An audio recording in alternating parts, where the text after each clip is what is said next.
Top 10 Fastest Hypersonic Missiles on Earth. What's the fastest thing ever built on Earth? Not a jet, not a rocket ship. It's a weapon that can cross the United States in under 20 minutes. We're talking about hypersonic missiles, machines traveling anywhere from Mach 5 to nearly Mach 27, pushing speeds close to 20,000 miles per hour. These aren't science fiction concepts or experimental spacecraft headed to Mars. Some countries already have them, right now.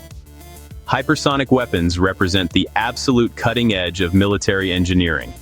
Their speed, maneuverability, and unpredictability are changing warfare in ways we're only beginning to understand. It's absolutely insane technology, and some countries already have them. We're talking about hypersonic missiles, the absolute peak of military engineering. This technology is a complete game changer. Imagine trying to stop something moving at over 7,000 miles per hour. It's nearly impossible.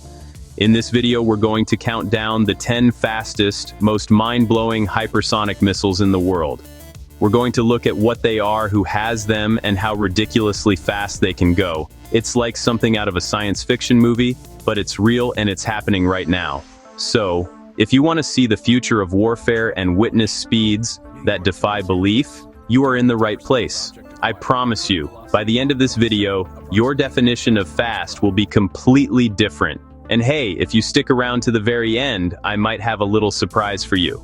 Let's get right into it. This is going to be an epic one. Let's see what happens when we break Mach 10.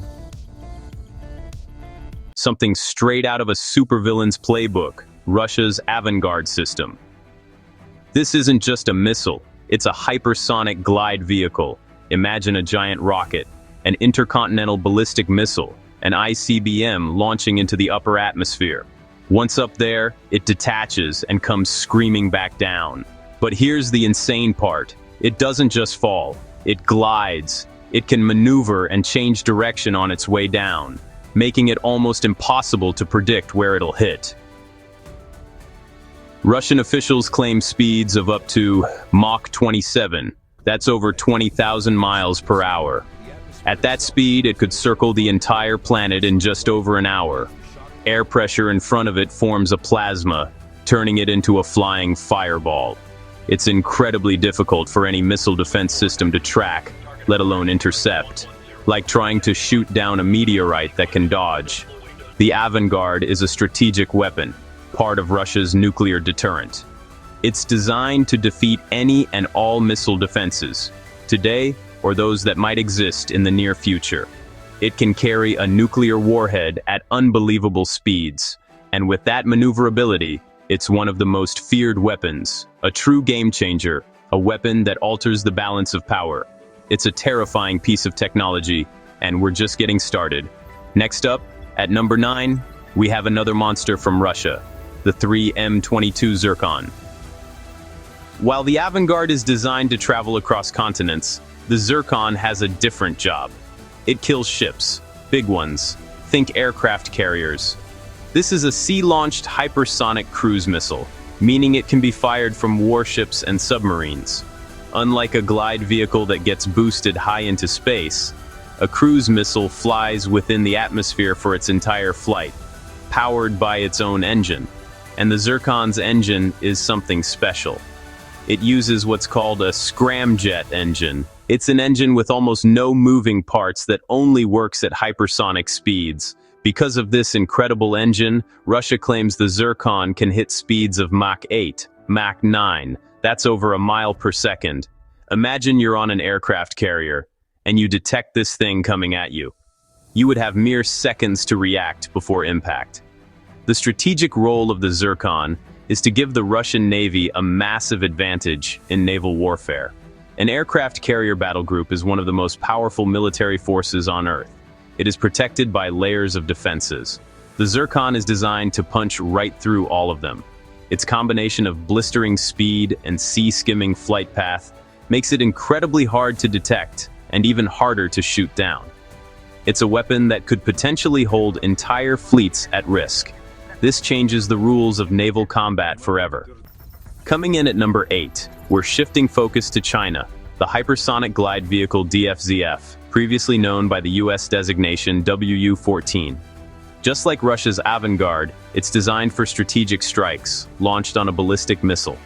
China has been relatively public about testing this system. They've conducted numerous flight tests, signaling they are serious players in the hypersonic arms race. After launch into the upper atmosphere, it separates and begins its glide phase. Speeds reported at Mach 5, Mach 10, that's up to 7,600 miles per hour. At number 7, we're back with Russia, and a weapon that has already been used in actual combat, the Kh-47M2 kinzhal, which translates to dagger. This missile is different from the others we've seen so far. It's an air-launched ballistic missile with hypersonic capabilities. Instead of launching from the ground or a ship, it's carried into the sky by a specially modified fighter jet, like the MiG-31K or a Tu-22M3 bomber. This gives it a huge advantage right from the start. By launching from a high-flying, fast-moving aircraft, the kinzhal already has a significant amount of speed and altitude before its own rocket motor even ignites. This head start allows it to achieve incredible speeds, reportedly reaching up to Mach 10, and gives it a massive range of over 1,200 miles. Once released, it accelerates rapidly and follows a quasi-ballistic trajectory, meaning it's not a simple arc, but can make maneuvers throughout its flight to evade defenses. It's like a boxer throwing a punch from an unexpected angle with incredible speed. Russia has promoted the kinzhal as a multi-purpose weapon, capable of hitting both static ground targets like command bunkers and moving targets like aircraft carriers. Its use in the conflict in Ukraine marked the first time a hypersonic weapon was ever used in warfare, sending a powerful message to the world. The ability to launch such a fast and powerful weapon from a mobile platform like a jet makes it incredibly flexible and unpredictable. You never know where the threat might come from until it's already on its way. Now for a more mysterious entry at number 6, we have North Korea's Hwasong-8. This one is a bit of an enigma. Most of what we know comes from North Korean state media. In 2021, they claimed a successful test of a new hypersonic missile, complete with a detached gliding warhead. A huge announcement. Analysts around the world took notice. No specific speed figures were released, but a boost glide system implies hypersonic speeds, at least Mach 5. The test was a statement of intent, showing advancing capabilities despite sanctions. It's about a more survivable, credible nuclear deterrent. A maneuverable hypersonic warhead would be harder to intercept by regional defenses. South Korea, Japan, the United States. Even if not as advanced as Russian or Chinese systems, it still adds a complex new threat that complicates security in an already tense region. For number 5, we're looking at a future powerhouse, the BrahMos 2. This is a joint project between India and Russia, set to be the hypersonic successor to the already incredibly successful BrahMos supersonic cruise missile. The goal is a scramjet hypersonic cruise missile, similar to the Russian Zircon, with expected speed in the range of Mach 7 to Mach 8. Think about that. A weapon that can be launched from land, sea, air, and submarines, all traveling at nearly 6,000 miles per hour. It's designed to be the ultimate multi-platform, multi-role weapon.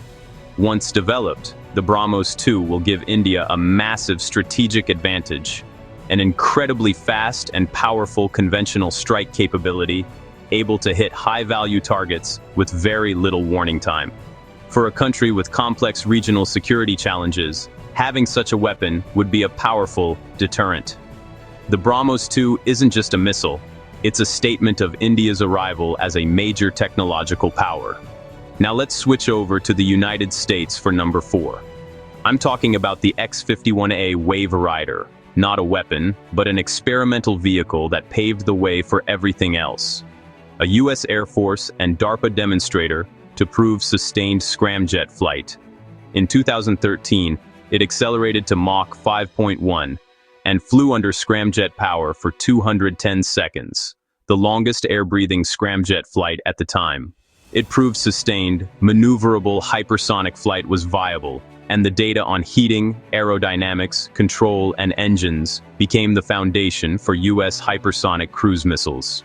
Coming in at number 3, we have another groundbreaking American experimental vehicle, the Falcon Hypersonic Technology Vehicle 2, or HTV-2. If the X-51A was about powered flight, the HTV-2 was all about the glide. A DARPA unmanned, rocket-launched, maneuverable aircraft that could glide through Earth's atmosphere at incredible speeds. We're talking Mach 20. That's 13,000 miles per hour. The goal was to test the absolute extremes of aerodynamics, stability, and heat resistance. Shaped like a massive arrowhead, it launched on a rocket into space before re-entering to begin its hypersonic glide, aiming to reach anywhere in the world in under an hour. The program conducted 2 test flights. Both separated, entered glide, and sent back unprecedented Mach 20 data, literally flying at the edge of our understanding of physics. Both ended prematurely when onboard computers detected anomalous behavior and ditched for safety. Heat and pressure were immense. The vehicle's skin started to peel away. While shorter than planned, the data was priceless, giving a brutal, honest look at controlling vehicles at such extremes, directly influencing today's U.S. hypersonic glide vehicles. For our runner-up at number 2, we return to Russian strategic weapons cloaked in secrecy, the U-71, also known as Project 4202. A hypersonic glide vehicle, believed a precursor or parallel to Avangard, with years of whispered tests and intelligence reports. Reportedly launched on ICBMs like the UR-100 UTT-KH, with claimed speeds up to Mach 15, over 11,000 miles per hour, and post-re-entry maneuverability to bypass missile defense shields. It's unclear whether U-71 is distinct from Avangard or an earlier program name. Either way, reports show a long, serious arc of research and testing aimed at an unstoppable nuclear delivery system. Lastly, at the spookiest of them all, number 1, the fastest, most operational hypersonic missile system we're covering today is China's DF-17, a fully operational medium-range weapon system designed for regional dominance. The DF-17 is essentially a specially designed ballistic missile whose sole purpose is to carry a hypersonic glide vehicle, believed to be the DF-ZF. It's not meant to fly across the globe. It's a theater-level weapon with a range of around 1,500 miles. This puts U.S. military bases in the Pacific, squarely in its crosshairs, and Allied naval forces too. The missile flies to a lower altitude than a traditional ballistic missile before releasing its glide vehicle, which then screams toward its target at speeds around Mach 5 up to Mach 10. This depressed trajectory is harder to detect and gives opponents less time to react, designed to win a regional conflict before it even begins, creating a bubble of denial. It's precise, it's tactical, and it's incredibly fast, designed to strike critical targets with overwhelming speed. The DF-17 isn't a future threat, it's here now, and it has fundamentally changed the military calculus in Asia. So there you have it. 10 weapons that are redefining the meaning of speed and power, from Russia's continent-crossing avangard to China's operational DF-17. The hypersonic age is no longer science fiction. It's a reality that military planners around the world are scrambling to deal with. The sheer velocity of these missiles, combined with their ability to maneuver, it's a race where the stakes couldn't be higher, and every major world power is competing. This is the new frontier of warfare, and it is absolutely terrifying. Fascinating. The development of these weapons creates a massive dilemma. How do you defend against something that can travel at over a mile per second and change direction on a whim? It forces countries to invest billions in making their own hypersonic weapons, and in figuring out how to stop them, leading to an expensive, destabilizing arms race and less time for decisions in a crisis. Which side are you on? Are these weapons a necessary deterrent or a terrifying step towards a new kind of conflict? Let me know your thoughts down in the comments below. I read and reply to every comment. If you enjoyed this breakdown, hit that subscribe button so you don't miss what's next. Thank you all so much for watching, and I'll see you in the next video.